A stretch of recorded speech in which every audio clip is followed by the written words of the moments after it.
Okay, guys, we're going. We're recording our first one. We're super excited to be with you guys today. My name is Alex Waldheis. This is Denise Bauman. We're going to introduce each other and ourselves here in a moment, but I am going to start. So, I am a wife and mom. I've been married to my husband James for about 4 years. I have two little boys, Charlie, who's 3, and Nick, who is 6 months. I'm a stay at home, work from home mom, and I now have my own health and wellness business through Arbonne, and I've been partnering with them for about 15 years now.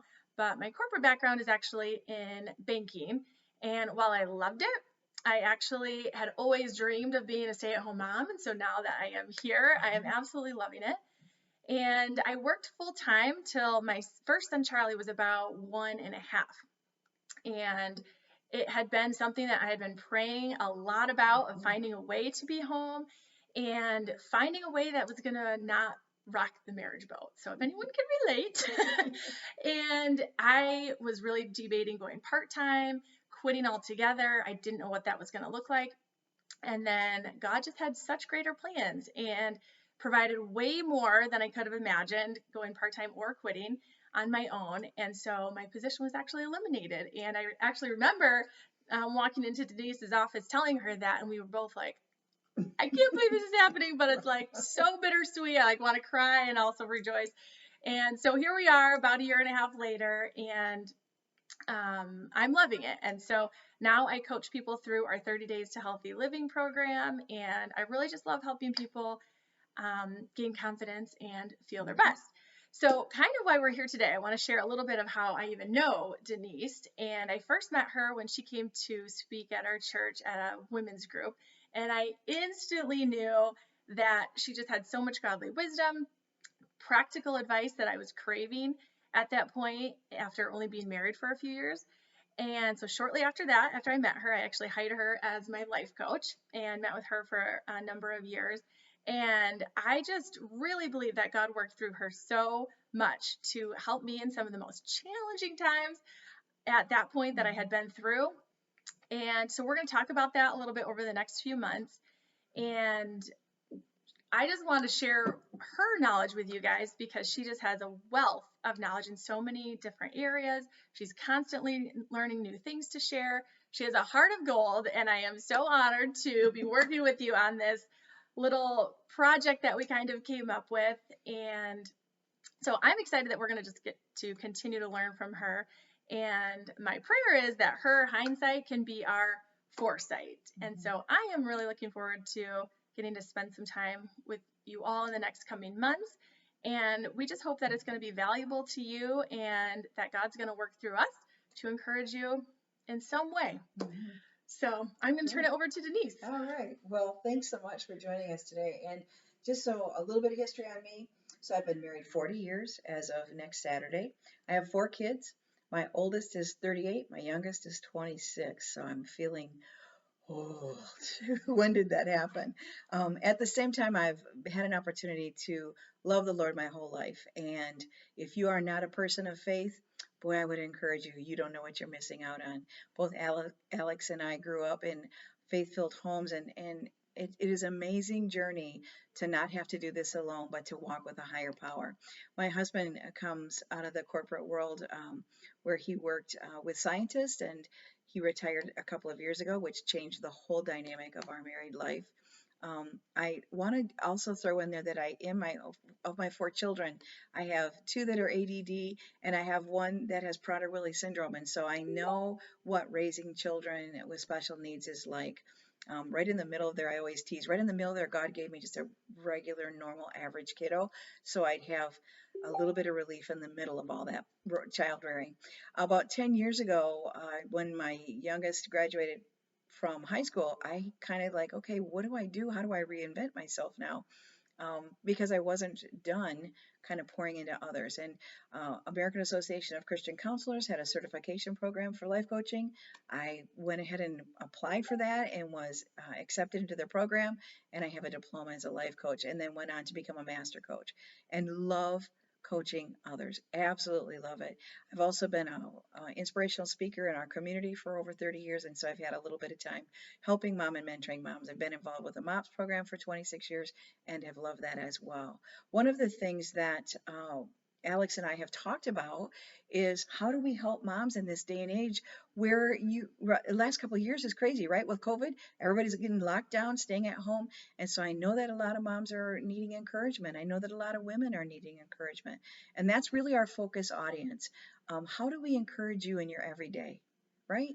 Because every day is hard anyway and complicated, and our schedules keep getting hijacked, right? And messy. Yeah, people are messy.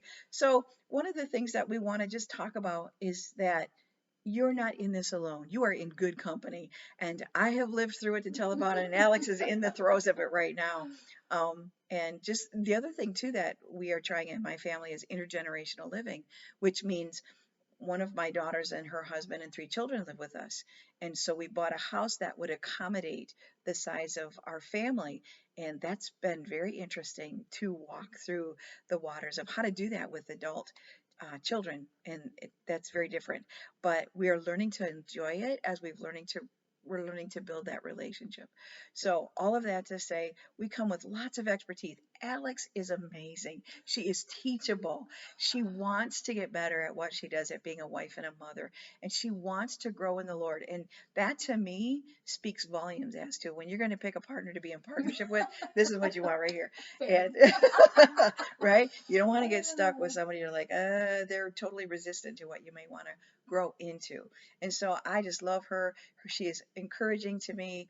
The very area that she is focusing on as a health and wellness coach is the very area that I need help with. So it's really cool that she shares with me all the stuff that she's learning. And then she doesn't realize this, but I'm taking it in. I'm listening and I'm trying to implement what she's talking about. So it's really cool. One of the other things that we want to talk to you about today is I've got this really cute heart, okay? And basically what this means, this heart represents, is the basic human needs that we have as people, all right? So God created us a certain way to have basic human needs: safety and security, love and belonging, value and purpose, to learn, grow, and create, basic physical care, and then a knowledge of God. And if you're not a person of faith, you might call that a pathway to spirituality, quite honestly. So what we know is in this day and age, resiliency is a key word that you're hearing a lot of, because when you don't have it, you do not have the ability to be flexible. You do not have the ability to bounce back. In fact, you looked up that definition, right, Alex? Yes. Can you remind me? Let's just read that real quick. There so you it's go. the ability to recover quickly from illness, change, or misfortune, buoyancy. And then the other side one is the act of resilience, leaping or springing back, the act of rebounding. So the ability to rebound is kind of what we've redefined it as. Right. And what we know is when you miss any one of these, let's say your heart is broken, you're wounded, you don't have safety and security in life, or you don't have love and belonging, it creates a fracture, and you don't have the ability to become resilient in your life. But when they all come into focus and they all fit together, you can see, you're fitting them together. Then all of a sudden you have that ability again. So each week we're going to talk a little bit more about having resilience and making sure that your basic human needs are being met in many different ways, right? They need to be met in your home. They need to be met with your relationships. They need to be met with family. They need to be met sometimes in your job. It provides a certain amount of safety and security for you. So there are so many areas of your life within ourselves and outside of ourselves where we have those basic human needs, and we need others to meet them. And we need to learn how to fulfill them ourselves as well. So we're going to talk about that. We're going to talk about how that works in our families. And at the end of the day, here's what we hope. We hope to leave you encouraged. We hope to give you a tool. We have a website that we're working on right now, and we're going to have tools on that website, and we will make sure that we post them in advance to our what do we call these? Little episodes. There we go. And then you can draw on those tools. We're going to talk a lot about, we're going to ask good questions of ourselves and each other. And then hopefully we'll ask good questions that will cause you to grow and change in a way that will be positive in your life. And it will add to your resiliency, right? Because when you are resilient, you have the ability to bounce back. When you have faith in God, You have a higher power that knows better than you how to do life, right? And he can breathe into you that life. One of my favorite verses is, of course, everybody knows it if you've been walking with the Lord any longer than a minute. It's John 3:16.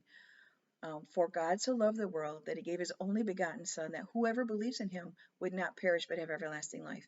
But the next verse is critical. For God came not into the world to condemn the world, but that the world through him might be saved. That's gigantic, right? No condemnation. And that's what we don't want, any condemnation. We don't want you to feel bad after we've listened to some of the information. We want you to feel encouraged. So we're going to be deliberate and intentional about what we're talking about, and hopefully our bubbly personality and lots of words that we each have will be encouraging to you at the end of the day. Yes, because we are right there with you when we're talking to you. We're talking to ourselves too, and we are learning from each other. We're going to learn from you, and we hope this is more of a community that kind of just flourishes, and we're just so excited to start. Yeah. So we'll look forward to talking with you in a couple of weeks, and we'll make sure we post this program in as many places as possible. So we'll look forward to seeing you next time.